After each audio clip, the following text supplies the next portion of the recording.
Hello everyone, আসসালামু আলাইকুম। আশা করি সবাই ভালো আছেন। আজকে চলে এসেছি নতুন একটি ভিডিও নিয়ে। আজকে আমি গরুর মাংস রান্না করব। এটা হচ্ছে কুরবানির মাংস। ভাবলাম ভিডিওটা আপনাদের সাথে শেয়ার করা যাক। আজকের ভিডিওটি শুরু করার আগে বলবো, যারা আমার চ্যানেলটি সাবস্ক্রাইব করেছেন তাদেরকে অসংখ্য ধন্যবাদ। আর যারা এখনও চ্যানেলটি সাবস্ক্রাইব করেননি তারা অবশ্যই সাবস্ক্রাইব করে পাশে থাকা বেল আইকনটিতে ক্লিক করে দিন, তাহলে যে কোনো নতুন ভিডিও সবার আগে আপনারা পেয়ে যাবেন। আমি কিন্তু রান্নাবান্না শেষ করে গোসল করে এসে সবার আগে খেতে বসে গেছি। দেখেন মাংসটা কিন্তু অনেক সফট হয়েছিল এবং টেস্টটাও অনেক ভালো ছিল। তো চলুন দেরি না করে আজকের ভিডিওটি শুরু করা যাক।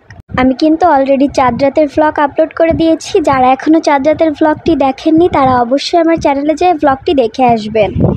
প্রথমে আমি 10 থেকে 12টা শুকনো মরিচ ভিজিয়ে রেখেছিলাম। আপনারা যতটা ঝাল পছন্দ করেন ততটা শুকনো মরিচ নেবেন। এটাকে আমি 10 থেকে 12 মিনিট ভিজিয়ে রাখার পর মিক্সার গ্রাইন্ডারে ব্লেন্ড করে পেস্ট তৈরি করে নিচ্ছি। আপনারা চাইলে পাটায় বেটে পেস্ট তৈরি করে নিতে পারবেন।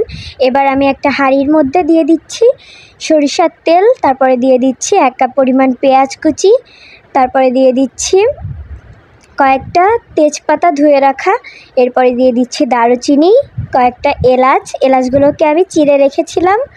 এরপরে আমি দিয়ে দিচ্ছি স্বাদমতো লবণ আপনারা আপনাদের স্বাদমতো ব্যবহার করবেন।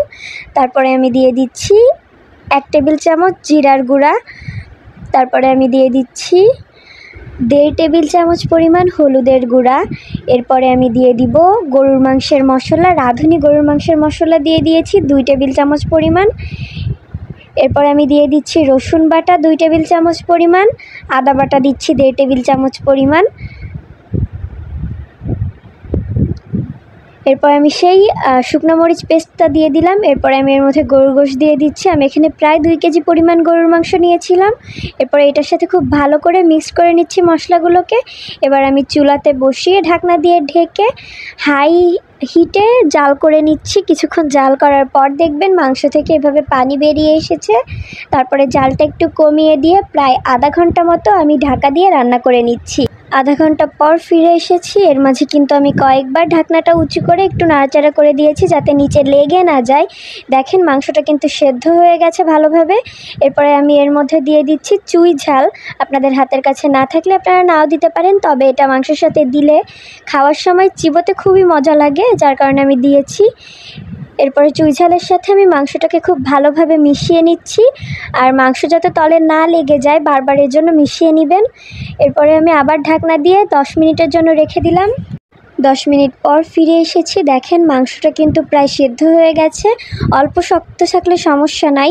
এবার আমি এটাকে ভালোভাবে মিশিয়ে এর মধ্যে আমি প্রায় 2 কাপ পরিমাণ পানি দিয়ে দিলাম। এটা হচ্ছে ঝোলের পানি, আপনারা যতটা ঝোল রাখবেন ততটা পরিমাণ পানি দিবেন।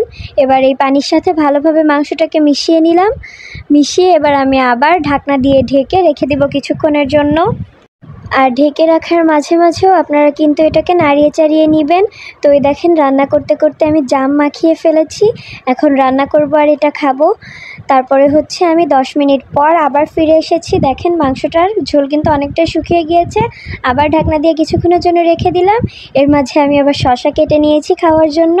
তো ভাবলাম আপনাদের সাথে শেয়ার করা যাক। এবার দেখেন ঢাকনাটা খুলে ঝোলের পানি কিন্তু প্রায় শুকিয়ে এসেছে। এবার আমি ভালোভাবে মিশিয়ে নিচ্ছি। আমার মনে হচ্ছিল ঝোল একটু বেশি হয়ে গেছে, তাই আমি আবার ঢাকনা দিয়ে ঢেকে কিছুক্ষণের জন্য রেখে দিলাম। এর মাঝে আমি আম কেটে নিয়েছি খাওয়ার জন্য। আমগুলো কিন্তু আমাদের গাছের আম, খুবই মজার ছিল। এরপরে এই যে দেখেন আমার মাংসটা কিন্তু প্রায় হয়ে গেছে। এখন শুধু ঝোলের পানিটা ভালোভাবে শুকিয়ে গেলে আমি ভাজা মশলা দিয়ে মাংসটাকে নামিয়ে নিব। তো এর মাঝে আমি পানিটা শুকানোর জন্য ঢেকে দিচ্ছিলাম আর বারবার নাড়াচাড়া করে দিচ্ছিলাম যাতে হাঁড়ির সাথে মাংসটা ভালোভাবে লেগে না যায়, কারণ লেগে গেলে মাংসটা কিন্তু পুড়ে যাবে।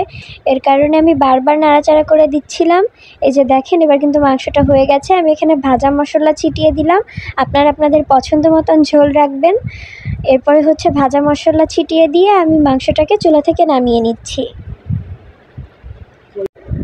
দেখেন মাংসটা দেখেই বোঝা যাচ্ছে এটা কিন্তু খেতে খুবই টেস্টি হবে। তো এবার আমি প্লেটে সার্ভ করব মাংসটাকে। তো চলুন, আমি আগে থেকেই প্লেটে গরম ভাত বেড়ে রেখেছিলাম। এবার আমি এর মধ্যে মাংসটা দিয়ে খাবো। মাংসটা কিন্তু খেতে খুবই মজার ছিল। আপনারা অবশ্যই বাসায় এইভাবে একদিন রান্না করে দেখবেন। রেসিপিটা ফলো করে আশা করি সবার ভালো লাগবে। আর ভিডিওটি ভালো লাগলে চ্যানেলটি সাবস্ক্রাইব করবেন এবং পাশে থাকা বেল আইকনটিতে ক্লিক করে দিবেন। তাহলে আপনারা যে কোনো ভিডিও সবার আগে পেয়ে যাবেন, আপনাদের কাছে ভিডিওগুলো নোটিফিকেশন চলে যাবে। আর ভিডিওটিতে লাইক, কমেন্ট এবং শেয়ার করে পাশেই থাকবেন। ধন্যবাদ সবাইকে। আবারও বলবো অবশ্যই চ্যানেলটি সাবস্ক্রাইব করে দিবেন এবং যে কোনো নতুন ভিডিও সবার আগে পাওয়ার জন্য পাশে থাকা বেল আইকনটিতে ক্লিক করে দিবেন।